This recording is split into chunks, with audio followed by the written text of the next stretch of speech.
예레미야애가 4장 1절로 10절 한 절씩 교독합니다. 슬프다 어찌 그리 금이 빛을 잃고 순금이 변질하였으며 성수의 돌들이 거리 어기마다 쏟아졌는고 순금에 비할 만큼 보배로운 시온의 아들들이 어찌 그리 토기장이가 만든 질 항아리 같이 여김이 되었는고 들깨들도 젖을 주어 그들의 새끼를 먹이나 딸 내 백성은 잔인하여 마치 광야의 타조 같도다. 젖먹이가 목말라서 혀가 입 천장에 붙음이여 어린 아이들이 떡을 구하나 떼어줄 사람이 없도다. 맛있는 음식을 먹던 자들이 외롭게 거리거리에 있으며 이전에는 붉은 옷을 입고 자라난 자들이 이제는 거름더미를 안았도다. 전에 소돔이 사람의 손을 대지 아니하였는데도 순식간에 무너지더니 이제는 딸 내 백성의 죄가 소돔의 죄악보다 무겁도다. 전에는 존귀한 자들의 몸이 눈보다 깨끗하고 젖보다 희미여 산호들보다도 붉어 그들의 윤택함이 갈아서 빛낸 청옥 같더니 이제는 그들의 얼굴이 숯보다 검고 그들의 가죽이 뼈들에 붙어 막대기같이 말랐으니 어느 거리에서든지 알아볼 사람이 없도다. 칼에 죽은 자들이 주려 죽은 자들보다 나음은 토지 소산이 끊어지므로 그들은 찔림받은 자들처럼 점점 쇠약하여 가미로다. 딸 내 백성이 멸망할 때에 자비로운 부녀들이 자기들의 손으로 자기들의 자기들을 삶아 먹었도다. 오늘 저는 죄가 가져온 참상이란 제목으로 말씀을 나누고자 합니다. 여러분, 우리가 노다지란 말을 씁니다. 이 노다질은 검을 가리키는 표현인데 왜 검을 노다지라 그렇게 부를까? 일설에는 조선 말기가 되면 일본을 선두로 해서 서방 열강들이 바로 우리나라의 각종 이권들을 차지하는 경쟁을 하게 되는데 금광 채굴권은 미국인들에게 넘어갔다는 것입니다. 그래서 이 한국의 금광에서 노동자들이 그렇게 땅을 파면서 한참 가다가 금맥 줄기를 발견합니다. 그래서 너무너무 감탄하면서 그 드러난 금맥, 그 빗줄기를 만지려고 하니까 미국인 감독관이 노터치라 그렇게 말했다는 것이죠. 그러니까 이 사람들 미국 사람들도 금을 노다지라 부르는구나. 이 노터치를 노다지로 알아들었다는 것이죠. 그 후로 금을 일명 노다지라 그렇게 불렀다 하는 이야기가 전해집니다. 여러분, 광산 채굴 현장은 바로 지하 깊은 굴을 파서 들어가기 때문에 정말 캄캄합니다. 그런데 어느 순간에 딱 금맥 줄기를 발견하여서 그렇게 곡괭이로 탁 파내는 순간에 그 드러난 금덩이가 빛을 발하면 그 어둡던 그 캄캄한 채굴 현장에 빛을 발하면서 환해지는 것입니다. 그 이유는 바로 황금 속에 간직하고 있는 찬란한 빛 때문에 그렇습니다. 진짜 금이라면 마땅히 그 빛을 발해야 하죠. 오늘 이 본문에 또 순금이라고 나오는데 여러분, 순금이 무엇입니까? 금이 들어가 있는 그 돌덩어리들, 그것을 바로 화로에 넣어서 녹여서 여러 번에 걸쳐서 계속해서 불순물을 제거하고 우리는 7번 도가니로 단련한 은이라 그렇게 이야기합니다. 이 7번이란 것은 진짜 1번, 2번, 3번 해서 7번을 뜻하는 것이 아니라 7은 완전수를 의미합니다. 그 말은 불순물이 완전히 제거된 순도 99%의 순금을 얻을 때까지 끝까지 바로 단련한다는 뜻인 것입니다.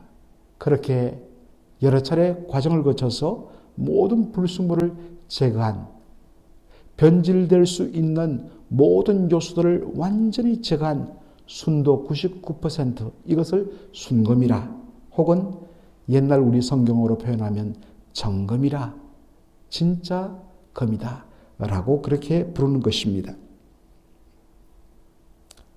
그런 의미에서 순금은 변질될 수 없습니다. 진짜 금이라면 그 빛이 찬란하게 드러나야 합니다. 처음에는 빛났다가 시간이 지나면서 빛을 잃어버리면 그건 뭘 입힌 가짜금이란 것이죠. 예레미야는 바로 이것을 가지고 예루살렘의 현실을 빗대어 설명합니다. 정상적이라면 예루살렘은 결코 함락될 수가 없습니다. 정상적이라면 그곳에 있는 여호와의 성전은 결코 그 어떠한 외부 세력에 의해서도 침입을 당할 수가 없습니다. 이유는 여호와 하나님께서 눈길을 두시고 당신의 이름을 두시며 보호하시겠다고 약속하신 성이기 때문입니다. 그런데 어떻게 되었습니까? 그 예루살렘과 여호와의 성전이 무너지고 불탔습니다. 이유는 그렇게 될 수도 없는 거기에 어떠한 이런 일이 일어난 것은 바로 유다 백성들이 하나님을 저버리고 우상 숭배에 빠졌기 때문입니다.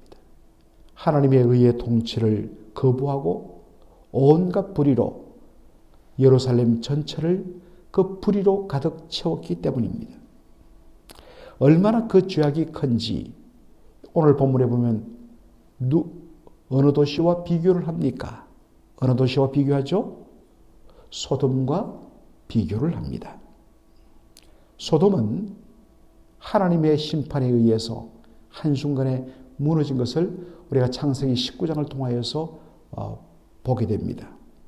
그런데 그 한순간에 하나님의 심판에 의해서 무너진 소돔의 죄악과 비교했을 때 훨씬 더 유다의 죄가 크다는 것입니다. 이유는 뭐냐? 소돔 백성은 원래 하나님을 몰랐던 자들이에요. 오직 자신의 쾌락과 자신의 영광과 자신의 탐욕이 그들의 신이었고 우상이었습니다. 그런데 왜 유다 백성들의 죄가 더 크다고 이야기하느냐? 유다 백성은 하나님에 의해서 택함 받은 구별된 선민이요. 그리고 하나님의 말씀을 받은 자들입니다.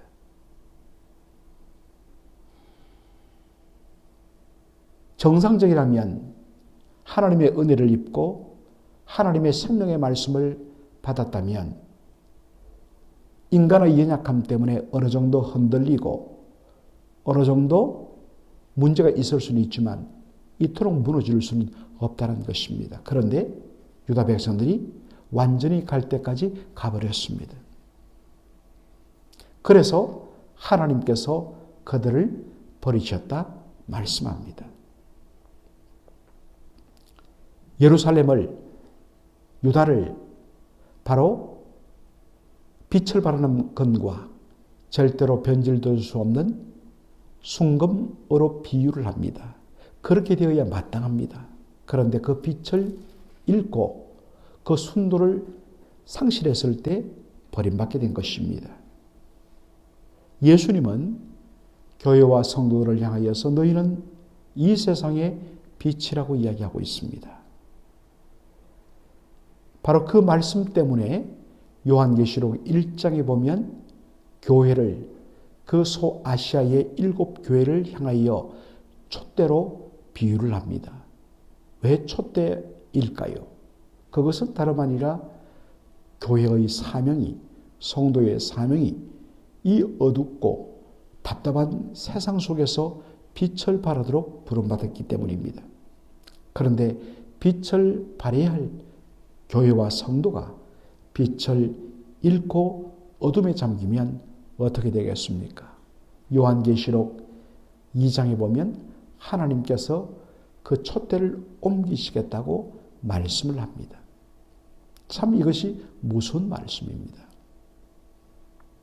오늘 본문에 보면 파멸당한 예루살렘의 비참한 현실을 어떻게 묘사합니까? 4장 7절에 보니까 전에는 눈보다 깨끗하고 젖보다 희미요 이 산호보다도 붉고 빛난 갈아서 빛난 청옥 같았다라고 이야기하고 있습니다.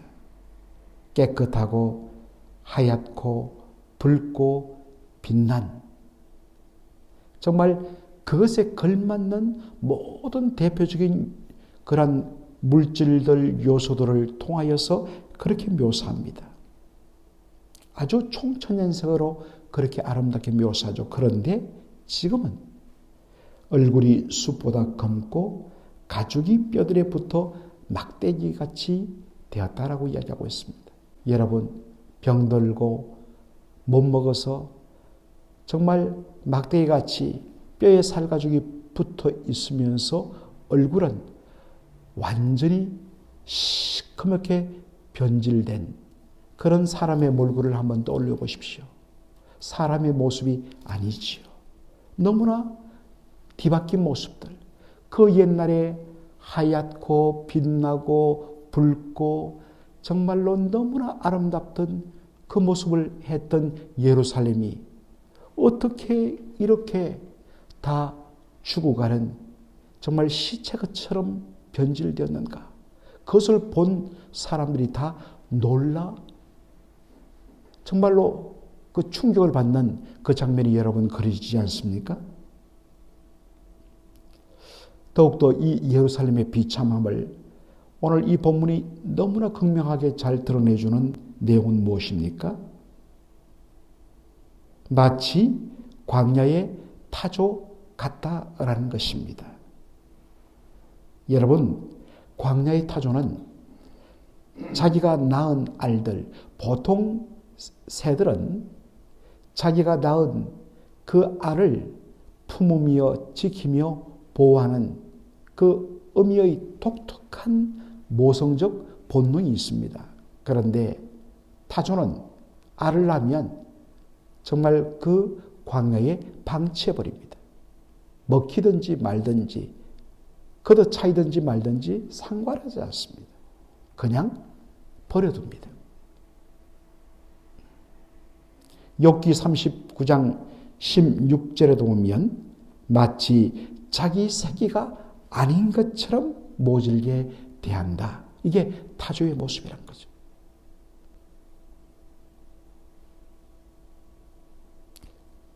왜 예루살렘의 거민들을 정말 자기의 자식을 모질게 대하고 자기가 낳은 알에 대하여 아예 상관치 않는 무시해버리는 타조에 비유했을까?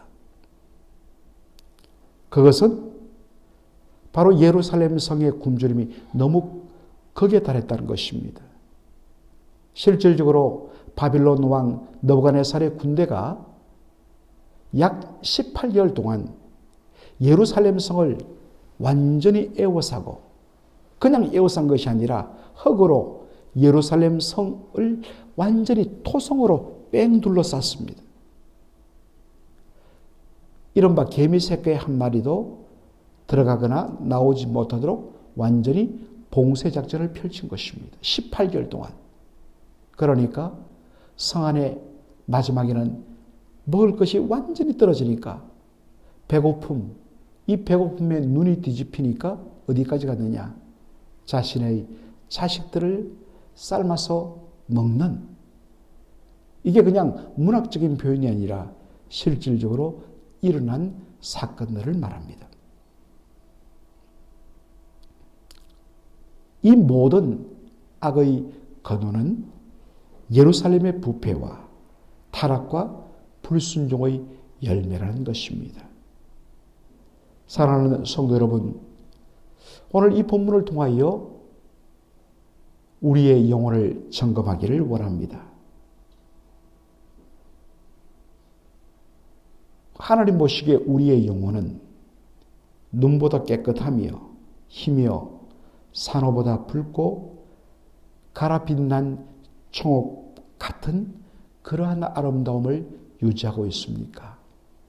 아니면 모든 빛을 잃어버리고 뼈에 가죽이 달라붙듯이 영적으로 완전히 퀭하고 메말라 버린 상태로 겨우 숨이 붙은 상태로 여러분 신앙생활하고 있지는 않습니까?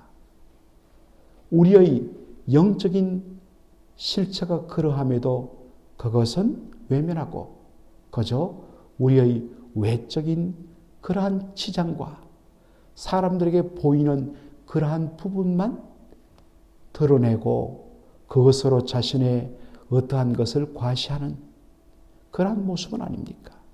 진짜 내면이 깊고 부유하면 우리는 언제나 그 당당함 속에서 살아갈 수가 있습니다. 여러분은 영적으로 부유하고 배부른 그러한 풍요로운 삶을 살고 있습니까? 저 사람은 그런 것 같아. 남을 바라보지 말고 내 자신을 바라보십시오. 아니면 정말 메말라버린 영혼, 쇠약해진 심령의 상태로 살아가고 있지는 않습니까? 이 시간 예루살렘의 그 비참해진 모습들을 보면서 바로 그것에 비추어서 나는 어떤가? 자신의 영적인 모습을 살피고 주님 앞에 다시 회복을 위하여 부르짖는 저와 여러분이 되기를 주의 이름으로 축원합니다. 아멘. 아버지 하나님 은혜와 사랑을 감사드립니다. 오늘 예레미야 애가 4장 1절로 10절의 말씀을 통해서 마땅히 빛을 바라는 금이어야 하고 그리고 모든 불순물을 제거하여 절대로 변질될 수 없는 순금이어야 마땅했던 예루살렘과 그 가운데 사는 하나님의 백성들이 빛을 잃고 그리고 완전히 불순물이 섞인 쓸 수 없어서 버릴 수밖에 없는 변질된 순금 같은 모습이 아닌지요. 정말 갖가지 빛을 발하고 아름다워야 할 그리고 배부르고 부유해야 할 그들의 모습과 정반대로 완전히 시체처럼 검게 변질되고 말라버린 그러한 모습은 아니지. 아버지 하나님 이 말씀을 보면서 이것이 과거에 있었던 사건이 아닌 오늘 우리의 모습을 비추는 거울이 되기를 원합니다. 아버지 하나님, 과연 우리는 어떠한지, 하나님 보시기에 우리의 영적인 상태는 현재 어떠한지, 아버지 하나님, 우리의 내면은 메마르고 죽어가는데 그것을 외면하고서 그저 외적인 것에 치장하며 드러내는 그 바리새인들의 외식이 우리의 모습은 아닌지 주여 두렵고 떨림으로 살피게 하시며 주 앞에 바로 서는 저희들 되게 하여 주옵소서. 예수님의 이름으로 기도하옵나이다. 아멘.